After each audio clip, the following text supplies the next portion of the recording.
It's the Playhouse Podcast with Kat and JJ. Can't believe it. I missed everything. Miss the show? What am I going to do? Check out the Daily Podcast. Hey, this was good time invested. Wednesday morning, we found out unique ways you can irritate your boss today. So if you're looking to get under his or her skin, stick around. It's coming up in the podcast. Let's go. I laugh extremely hard at a friend I had from college who started his family a little bit later on in life. He has twin 3-year-old boys. Oh, barf. At my age. No. He has twin 3-year-old boys. His name is Trig. His entire family, literally came off the boat from Sweden. Are right? these his only kids? Yeah.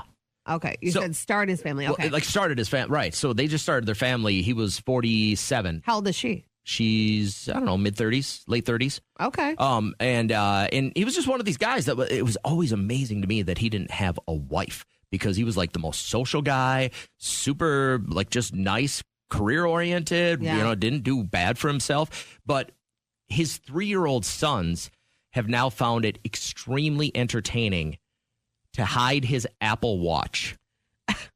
Doesn't he have Find My Watch?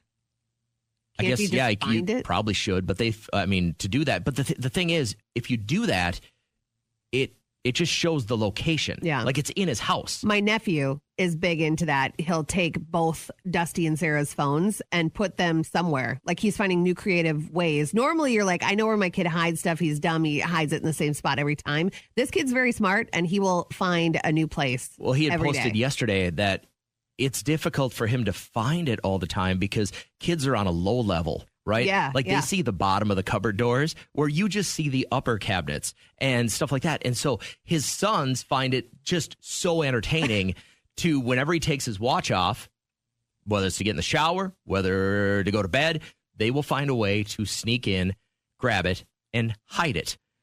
Well, he needs to get smarter with that. And they're learning to play each other off here. So he doesn't know who to blame, so they do it together. So they can't both get blamed for it. He's outnumbered. I just wanted to know real quick, as you were raising your kids, or if you're raising kids right now, do they find it entertaining to hide anything of yours? Because the more I looked at his Facebook post, the more people that were saying, my kids did this, they hid this, they hid this. But did your kids ever have a thing where they wanted to hide something of yours?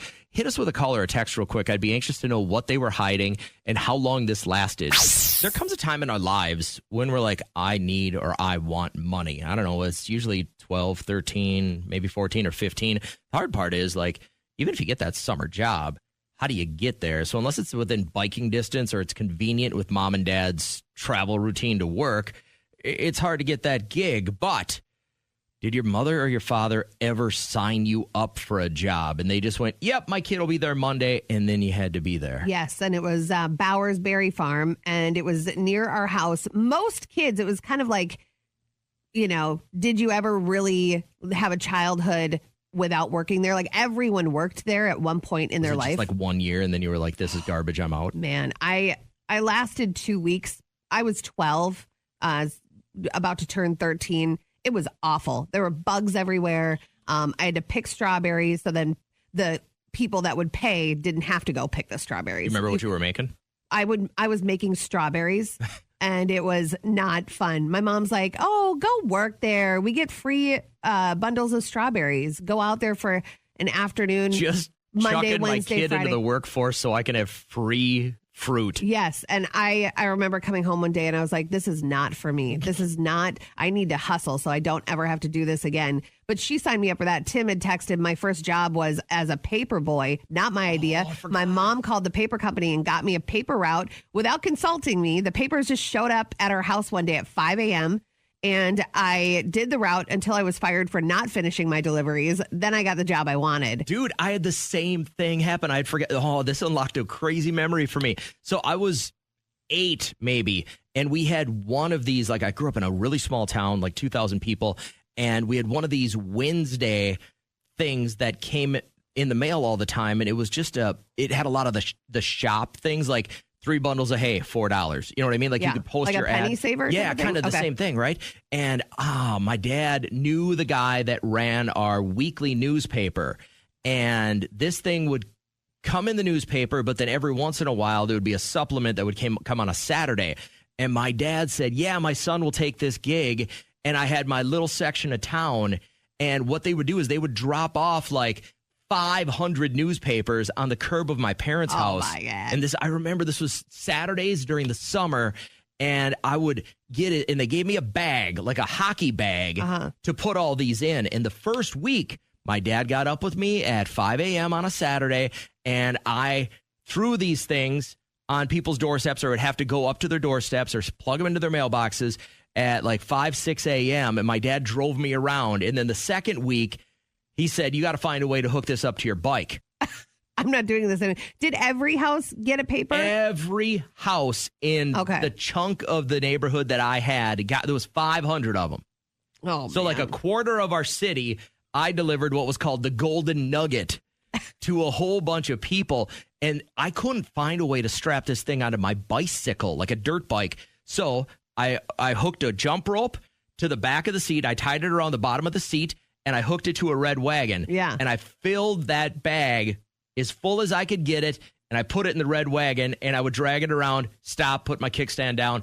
For this is Dennis the Menace This stuff. was bananas. It was supposed to be an all-summer thing. I think I made like 4 weeks, maybe a month out of this. Yeah. And delivered the goal. Oh, my God, I forgot all about this. That's a good memory, though. I think it was $10 a week I was getting. Yeah.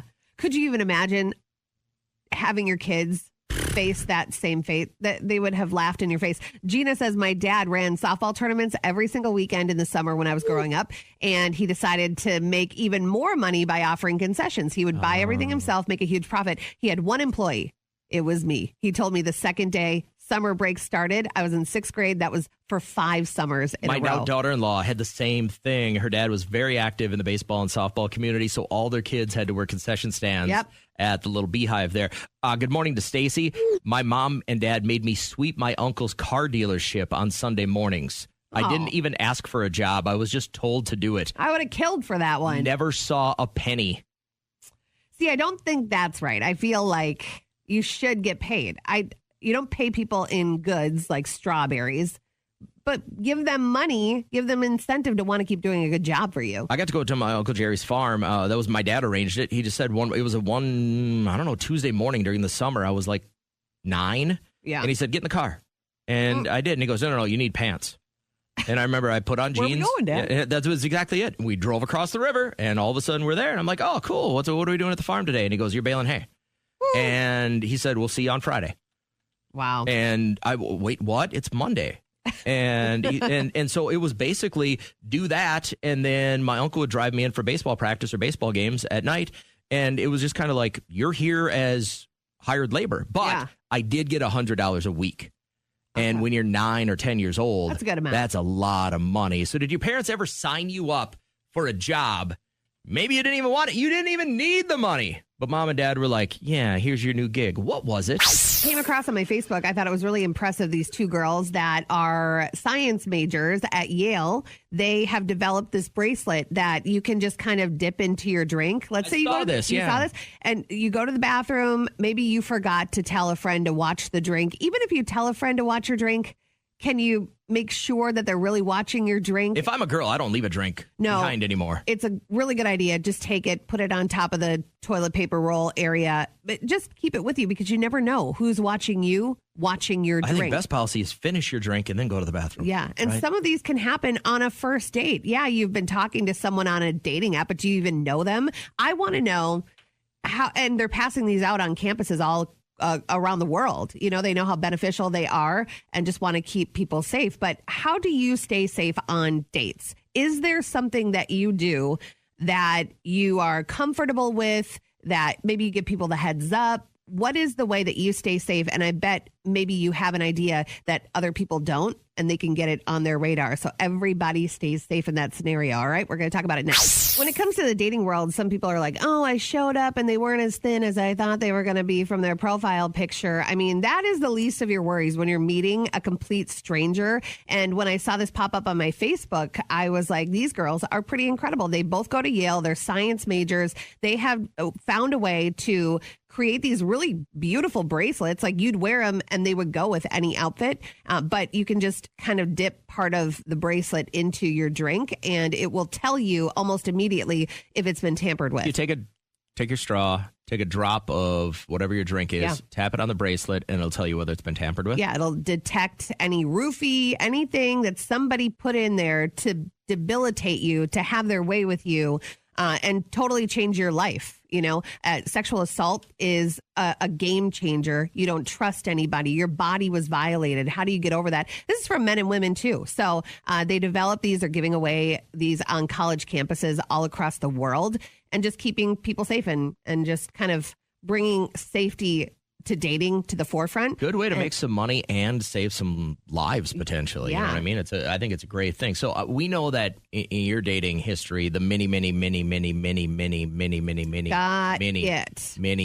You're so jealous. that you had disgusting. spent time with. Did you ever take any precautions to make sure that you were safe? I did not.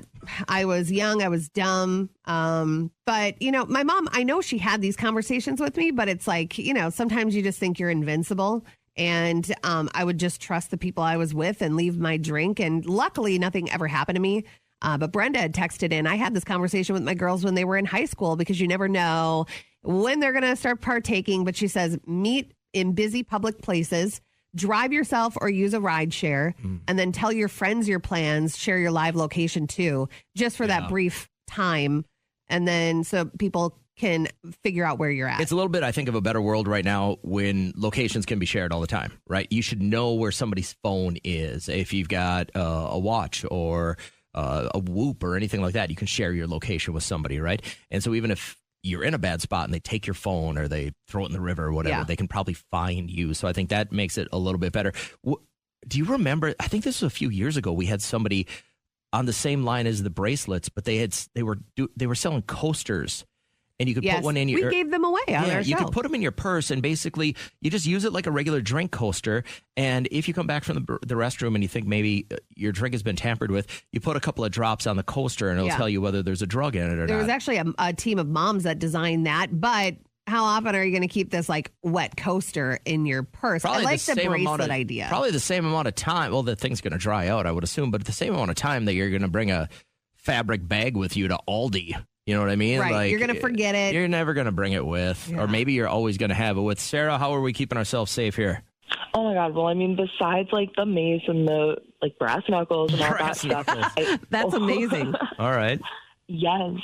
I mean, I always send, like, the profile and the photos and everything to my mom, my sister, my best friend. Like, you can't be too careful out here. What a really great route for you to go. I also do that with Ubers. Like, before I'm getting in an Uber, and young women should do this. Everybody should do this. Just shoot it to, like, a mom or your husband or your wife or whatever, and just say, this is who I'm getting in the car with. You want to hear what the most wonky thing about the Ubers is that my sister-in-law, this is my wife's sister, has an able-bodied husband, but I'm the one that gets the text when she gets in the Uber, because she's like, he'll sleep through them. He'll never, because it's usually she's traveling for work, so she finds herself in like California, and it's a couple hours difference, and then she's like, well, I just knew that you would see it, and you'd be the one that would probably come out here right away and get me before, or and save me from trouble versus my husband. And I'm like, this is bananas. Yeah. Well, you got to do what you got to do. So I'm glad that you have a ritual that you do, and it works for you, right? You feel safe?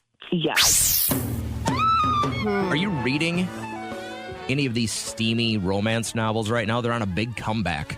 Are they? I didn't know they went away. There's a huge surge right now in people buying, first off, writing, and people buying and downloading the steamy, dirty romance novels. I am always impressed when it's a male writer.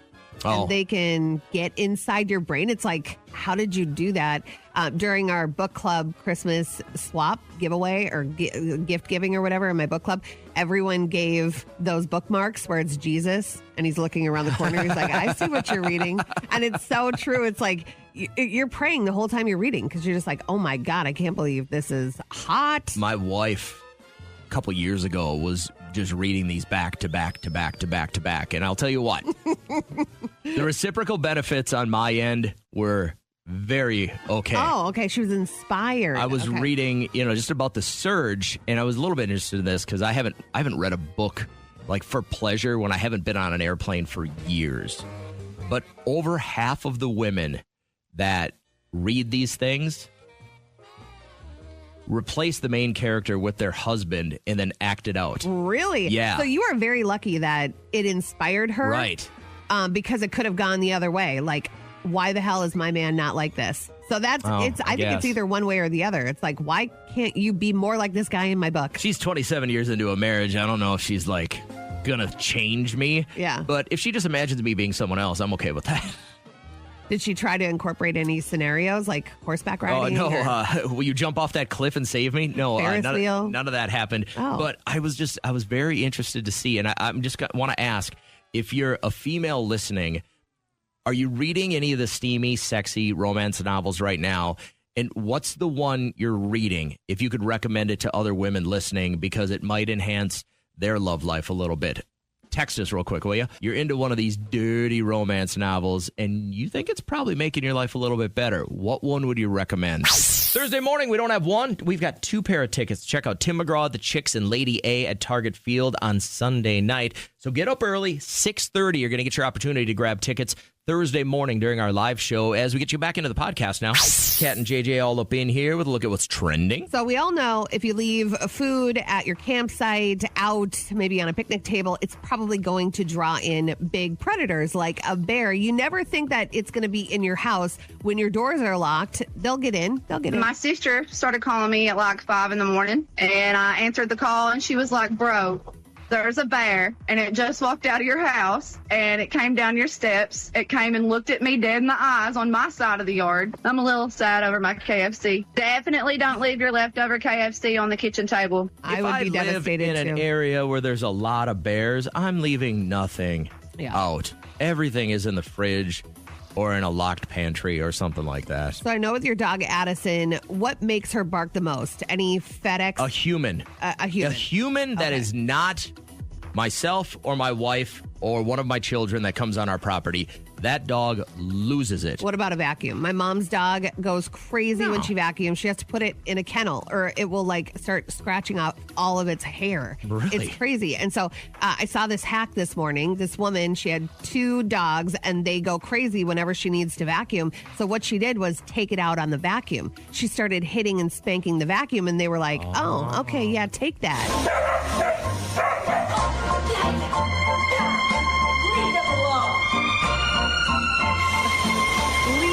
Dogs alone. The dogs thought the woman was defending the dog. Yeah, and then they kind of calmed down a little bit.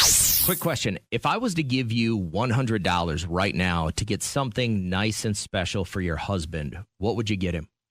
I'd get him some new accessories for his car. He needs like a new phone holder. He wants like a new leather steering wheel cover. What? He's you know what? Guy. Don't ask me questions. He's that guy. He wants a leather steering wheel cover. His is a little weathered, and it's not going to be like over the top. You want him to have a pink fluffy one? Nah, I don't want him to have any of them. Okay, because it impacts your life. Well, the reason I ask is I got a text from my son this morning. He and his new wife got on a plane at about 5 a.m., headed to St. Lucia for their honeymoon. Oh, fun. Very excited for him. They'll spend a week there and just kind of decompress and stuff like that. But yesterday, knowing that he was going to be doing this, I just Venmoed him $100. And I just said, hey, have fun on your honeymoon. Yeah, and that's just nice. Because, they're at that age. They're 24, right? Everything's budgeted. Yeah. Like, they don't have a family yet, and they don't have, You never Venmo me money. Because you would do silly things with it, like buy a steering wheel cover. So he just said, hey, thank you. Completely not necessary. Like, they both have big kid jobs, right? They didn't need my $100. But I said, do something fun for your wife that normally you wouldn't have spent this money on. Maybe get her a quick gift before you get at the airport. Yeah. Or use it for beers at the airport. Or buy a souvenir that you didn't think you would have bought or something like that. And my wife got home yesterday and she goes, why are you Venmoing money?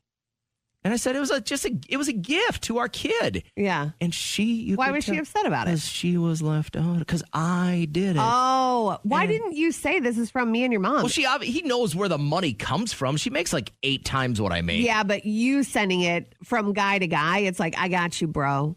That's what it was supposed to be. So it was supposed to be that. It wasn't supposed to be from you. It wasn't purposely to leave my wife out of the equation. You know how many Christmases, all of them, that I've done, and I say, it's from me and your dad. Essentially, yes, it's all coming from the same bank account, but I do all the work.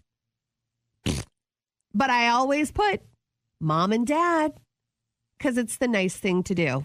He knew it was coming from us. What, we were supposed to each Venmo him $50?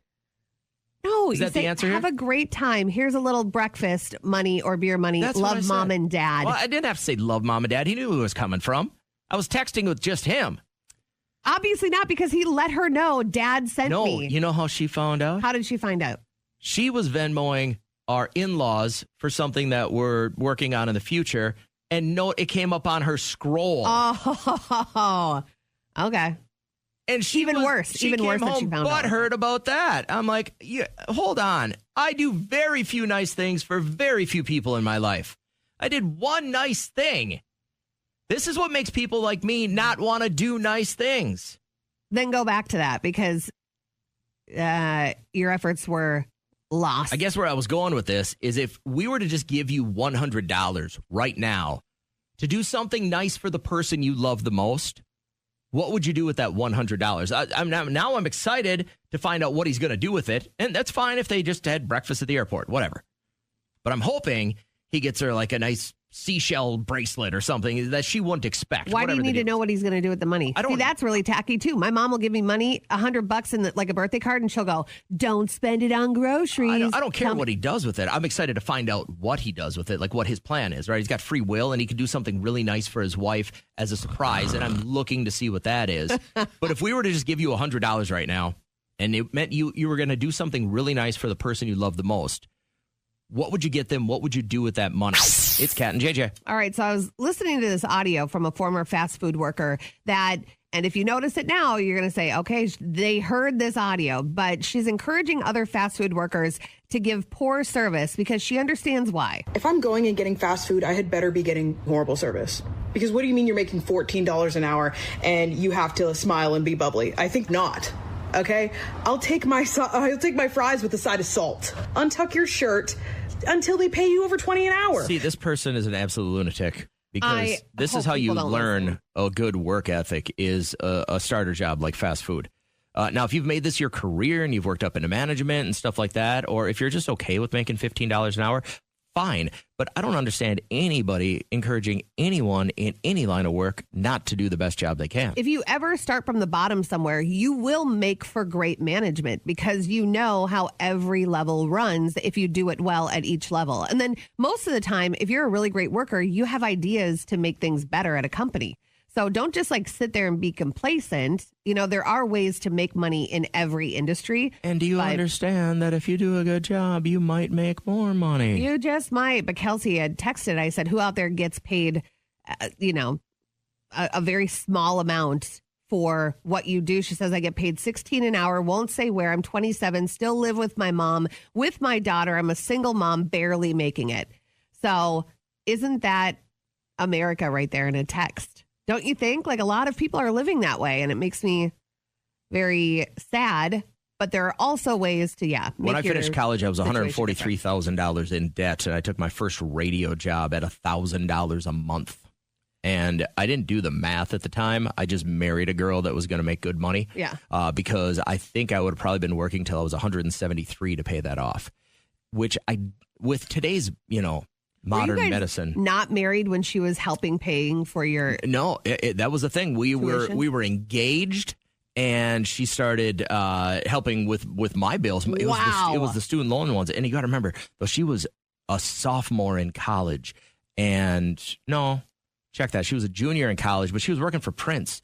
She was making about 4 times what I was making, and she was doing it at like a part-time thing, like 30 hours a week. Yeah. And I was working 80 hours a week in my first radio job. That is a sugar mama, It was weird, and it was humbling for me to be like, you're willing to help me with my student loans? Good. And it never really started until I put a ring on it. You know what I mean? Which it shouldn't. I'm going to warn you, if you're out there right now and you're single and you're struggling for money, and somebody else comes into your life, I would not be letting them pay for my stuff until there's a heavy commitment there. Yeah. It's going to cause for some bad stuff. But I mean, are you going into work today and you feel like you're just not making a great wage? Listen, if you do a crap job, you're going to make crap money, period, no matter what. But if you can find a way to grind through that crap job and do a really, really good job, there's probably something better on the end. I agree. And if you're like, Nobody else is hiring. That is BS. I drive around town all day, every day. Like every school is hiring bus drivers. Yes. Go under like a school's like Facebook page, and they always, right before school is starting, they'll list all of the opportunities to make money. Lunch lady, you want to be like a para, you want to drive bus and you don't have any felonies. You know, you can probably make a good amount of money. You know what I think holds some people back is just the comfort. Like they're in their job and they got their schedule and they don't want to get out of comfort, right? Because, oh, what am I going to do about childcare? Oh, what am I going to do about this and this? Oh, it's a longer drive, stuff like that. Sometimes you do have to take the shot. Yeah. I'm very interested to dig into this and ways that you can annoy your boss today. Yeah. What is something you could do to irritate your boss? I'll dish on what I did yesterday. And I didn't mean to. I was just kind of like razzing him, you know, and it must be a sore spot. But this woman, I heard this audio today, and evidently one thing that gets her boss so irritated is when she goes off script. And she's a news anchor at Fox 2 in Detroit. And she ends up getting into it with her boss. I'm going to have to do that again. I am. I'm in Amy's script, the Amy's Angels one. There was, the second thing didn't make sense, so I was just trying to fix that part. And I can't wait for you to go through them all, and then I go through them, because then I'm already getting ready by then. But this time we had to do the PSAs, so. Finish what? What I was trying to say. Go ahead. I don't think you are. You're walking out really angry. Jeez, oh, Pete. Can I please finish what I'm going to say? What the f? Whoa. Grow up. Yes. I'm so done with her antics, telling on me every 5 seconds. I'm done. Jeez. Yeah, that sounds like it's been a long time coming. Something brewing for a while. But yesterday we had, did you see the order of the donuts and the muffins? Whoever brought those in, like over the top donuts with the bacon on top and everything like that. Whoa. Did you see those? No, I didn't. Yeah, me neither. So they were in there, and I was getting coffee, and our boss is on this health kick where he makes his whatever it is. Is that his jug of protein that's sitting out? He makes his smoothie every morning. So he has this huge like ninja blender, and he's in there and he's blending, and I go, why don't you throw one of these muffins in there? And he's like, nope, I'm gonna stick with this. I gotta go to the gym after, and I'm doing really well. And I was like, come on. And I had the muffin like this, and I was like, come on, it smells so good, it's a chocolate chip. And he was like, no. And he got like real serious, and his face turned a little red. So I'm like, okay, I'm going to back off. Oh, no, you got to push further at that point. See, I'm glad you weren't there, because it did seem like he was going to give in on his diet. That's a good spot to find out what people are really like. I didn't want to do that to him, because it seemed like he had been really disciplined up to this point, and who am I to sabotage his diet? I shouldn't talk about this because it's going to give away my secret, but my boss I have his shared calendar, his work calendar. Yeah. So I can see when he has a meeting scheduled, especially if it's a Zoom meeting or something like that, and he's got to get on Teams. And so what I'll do is, let's say he's got an 11:15 Teams meeting. At about 11:12, I'll knock on his door and I'll be like, hey, pressing issue real quick. And I'll hit him with a problem, and we won't get to a point where it'll get to a fix or a solution. But I'll go, oh, you got to get on a meeting. I'll catch up with you later. Yeah. And then I bounce. And I get out of here. And even if I get a text or a call, I'll sit on it for a couple hours knowing that he's just, so I love doing that. And then what do? You just say, I handled it. Don't worry about it. Most of the time, he'll call and he'll be like, here's the solution, or here's what I think we should do. Yeah. And I'll be like, all right, great. Because what it does, it stops that from becoming a 45-minute meeting, and it ends up being a 2-minute. But why? What's the end game? I gave up right away. I didn't go in there you plan yours. Yeah. Like that's not cool. That's called smart and strategic. Okay. That's what I think. Jeff, what are you going to do today to annoy your boss? Well, I don't know if I'm going to do it, but I certainly could, because my boss just got back, or is getting back, from a couple of weeks of paternity leave. He had a new son. Nice. So, congratulations to him. But what I could do is upload those 2 weeks of problems onto him and just be like, have fun. Welcome back. Good to see you. So, Jeff, are you a dad? I am not. Okay. And I know many people who are, and he's a new one. So this is his first. Yeah, so he is very, very tired. I would say don't do what you want to do, because when people are as exhausted as new parents are, you don't mess with them. Like, they're on a new level of intolerance. Plus, you get a new rationale of what you're willing to put up with, right? Like, all of a sudden, family is everything. So the medial jobs at work that are problematic, you learn to just go piss off. I'm not going to deal with you or these issues. And I think Kat might be right on this one. Uploading 12 or 2 weeks of issues that happened at work to a new dad coming back is probably not in your Jeff, best I like interest. you. We need you in the meteorology world, so we want you to stick around, but you get more bees with honey. So look at the white of his eyes. That's a great way to see if they're not white and they're all red and cracked. Probably not the day to unload 2 weeks of problems. Yeah, no, I know exactly what to look for. Read the room. I know what to look Thanks, for. Jeff. We appreciate you, man. I hope you have a great morning. I want to bring Monica on the show real quick, talking about things we can do to annoy our boss, and you're just kind of that little thing kick, huh? All throughout the day, just little thing. Maybe eat their lunch out of the refrigerator. That is not small. That's not little. That's big. That's a big deal. Tell them you're going to help with something, a small task that would help them, and then don't finish it. Move things around that aren't normally in that place. Because if you do something too big, then they can really then they'll really know what's going on. They'll get mad. You got to be like a little subtle, consistent throughout the day. All we did was ask for one. Like, you're kind of scary. Look at my left eye. Does it look red? You look like maybe a sty. It's very puffy right there. I took a thumb from one of our linemen in the eye yesterday, right? And we're just kind of getting into football practice that's just starting. And I like being on the field with the guys, even though I don't have any pads on. I still like that interaction. And I was working on a couple of drills with some of the linebackers and linemen yesterday, and this kid's hand slipped off my shoulder. Ugh. And as I looked down, he caught me with his thumb right in the eye. And I thought it was like, I've seen movies where somebody gets an eye gouged out or popped out. Yeah. And I thought that happened at first. I was like, I tried to catch it. Catch your eye? Yeah, I thought, oh my God, if my eye falls out, I don't want to get it on the grass. That was exactly the thought that went through my head. Yeah. Not I lost an eye. But luckily it stayed in. It just got, it's just tough right now. It's dry and blinky and everything like that. It does look irritated, for sure. It's definitely irritated. A big giant lineman's thumb right to my eye. I'm like, good God.